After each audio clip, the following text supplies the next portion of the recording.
Hello guys, myself Sumit Chaudhary, currently pursuing MBBS from UCMS Delhi.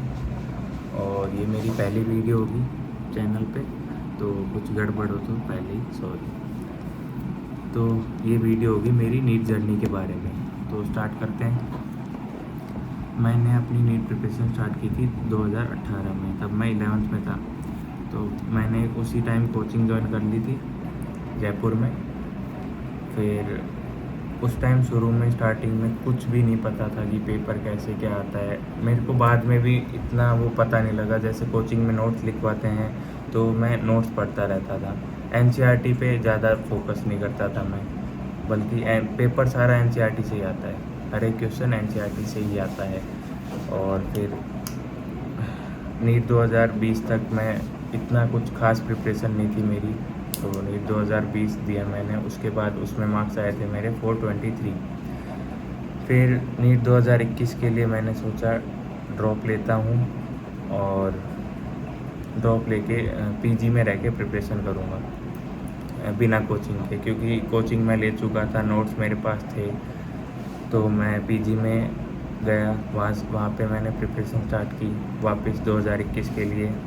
तो वही होता है, शुरू में जोश ज़्यादा होता है, लास्ट में जाते जाते कम हो जाता है। तो उस टाइम भी फिर नीट तक मेरी प्रिपरेशन इतनी अच्छी नहीं थी। फिर मैंने नीट 2021 का पेपर दिया, उसमें मेरे मार्क्स आए थे 448।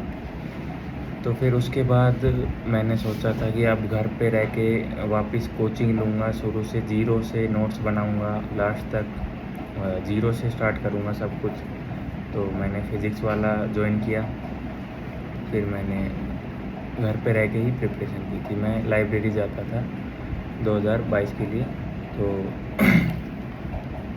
फिर उसके बाद मैंने डेली का टास्क डेली किया। डेली टास्क बनाता था मैं, रात को सोने से पहले अगले दिन के टास्क बनाता था, फिर उन पे काम करता था अगले दिन।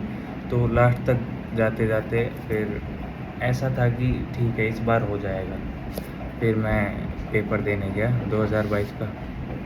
तो फिर उसमें मेरी फ़िज़िक्स में ओएमआर गलत हो गई थी, 17-18 क्वेश्चन गलत हो गए थे सीक्वेंस में। तो ये गड़बड़ हो गई थी नीट 2022 में। फिर उसके बाद सोचा कि अब क्या करूँ मैं। अब मन भी नहीं है और फिर हिम्मत भी नहीं होती वापस वही पढ़ने की, वापस से 1 साल वेट करने का। तो इतनी हिम्मत हो नहीं पाती। फिर मैंने सोचा कि इस बार मैं कॉलेज ज्वाइन कर लूँगा, या फिर वेटनरी ज्वाइन कर लूँगा, या फिर होम्योपैथी ज्वाइन कर लूँगा। फिर मैं मतलब नीट 2023 के लिए कुछ प्रिपरेशन नहीं कर रहा था, सोचा भी नहीं था कि ऐसा होगा कि वापस दूँगा। फिर मैंने सोचा था कि कॉलेज ज्वाइन करके दे दूँगा, प्रिपरेशन तभी कर लूँगा। तो फिर मैं गेम्स खेलता था नीट 2022 के बाद, गेम्स खेलता था, बाहर घूमने चला जाता था, यही हो रहा था। फिर बाद में मैंने सोचा था कि होम्योपैथी ले लूँगा दिल्ली की। फिर मेरे पापा ने बोला था, समझाया था मेरे को कि एक बार और ट्राई कर ले, लास्ट चांस दे दे, और इसमें भी अगर नहीं हुआ तो तू कॉलेज ज्वाइन कर लेना, वेटनरी या फिर कुछ भी होम्योपैथी वगैरह। तो फिर मैंने आखिरी ट्राई मारा, तब भी इतना मतलब बाद में वो हो गया था कि मैं समझ नहीं पा रहा था तब भी। एक होता है ना कि बात हिट कर जाए कोई, तब थोड़ा समझ आता है। तो फिर एक दिन आया ऐसा जो 7 जनवरी थी, 7 जनवरी डेट थी। तो फिर उस दिन मैं सुबह सो रहा था, तब मेरे पापा बोल रहे थे कि तेरे को 4 साल हो गए पढ़ते हुए, तूने अब तक कुछ नहीं किया है, वहीं पे है तू, और इतने टाइम से आगे जाके क्या करेगा फिर। तो उस टाइम वो बात मेरे को हिट कर गई थी।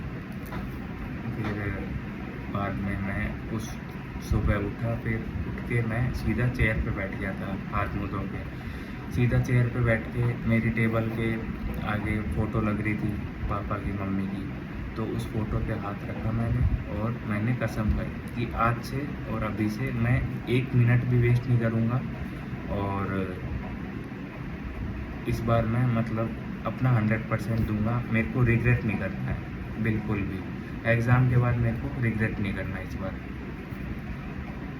तो फिर मैंने स्टार्ट किया। 1 महीने में मैंने जितना भी मेरा बचा हुआ सिलेबस था वो मैंने कंप्लीट किया।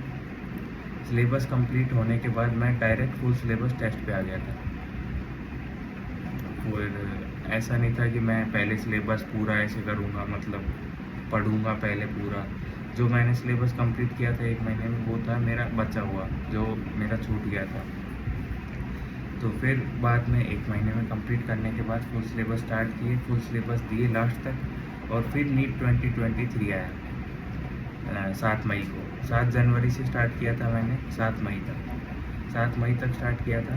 तो 7 मई को नीट देने गया, और जब एग्ज़ाम सेंटर से बाहर आया तब मेरे पापा के फेस पे स्माइल थी। पहले से दूर से दिख गए थे तो स्माइल थी, और इस बार वो स्माइल मैंने ख़त्म नहीं होने दी। मैंने आते ही बोला कि मेरे 660 प्लस आएंगे, और वो हुआ। मेरे को पता चल गया था एग्ज़ाम देते ही 660 प्लस आएंगे। और फिर मैंने आंसर की मैथ की, तो 665 बने थे। एक क्वेश्चन में वो गड़बड़ थी थोड़ी, तो एनटीए ने बाद में चेंज कर दिया था, तो 670 बन गए थे। तो नीट 2023 में मेरे 670 आ गए थे। फिर मतलब घर में सब खुश थे, सब खुश एकदम। मतलब माहौल पहले से बहुत चेंज हो गया था। और रिज़ल्ट आया तब भी मतलब बहुत खुश थे सब। और वो मतलब अलग होती है, वो फीलिंग बहुत अलग होती है। मतलब तुम्हें ऐसे ट्रीट करते हैं जैसे बहुत स्पेशल हो तुम घर में, तो अच्छा लगता है वैसे। फिर बाद में मैंने क्या किया था नीट 2023 के लिए अलग, जिससे मेरा सिलेक्शन हो गया। मैं कंसिस्टेंट था शुरू से लेके लास्ट तक। पढ़ा मैं 4 महीने ही था नीट 2023 के लिए, तो शुरू से लास्ट तक उनमें भी मैं कंसिस्टेंट था। तो ऐसे बोलते हैं ना कि भाई इतने टाइम में नहीं हो सकता, इतने में नहीं हो सकता तो स्टार्ट जब भी करो, कभी भी करो। 2 महीने बचे हो तब भी करोगे ना, ये ऐसे पूछते हैं कि भाई इतना टाइम बचा है, हो जाएगा क्या? 2 महीने भी बचे हो ना तो 600 के ऊपर पहुंच जाते हैं। वहाँ से प्रिपरेशन स्टार्ट करते हैं तो फिर मैं कंसिस्टेंट था। डेली मैं एक्सरसाइज करता था रात में। जब भी मैं थोड़ा डीमोटिवेटेड फील करता था तो मैं सोचता था कि अभी रो ले, बाद में नहीं रोना, अभी रो ले, बाद में बिल्कुल भी नहीं रोना है, रिग्रेट नहीं करना है। और मैं कुछ लाइंस लिख लेता था अपने टेबल के आसपास, तो उनको देखता रहता था।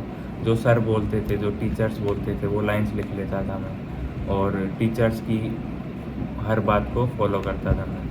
तो लास्ट तक ये किया, उससे नीट क्लियर हो गया था। तो अब मतलब एकदम स्पेशल फील होता है, अलग फील होता है। कहीं भी जाते हैं तो अच्छा फील होता है बहुत। तो थैंक यू। ये पहली वीडियो थी मेरी, आगे भी और डालूँगा। और कुछ पूछना हो तो कमेंट में पूछ लेना, और कुछ गड़बड़ हुई तो सॉरी। Thank you.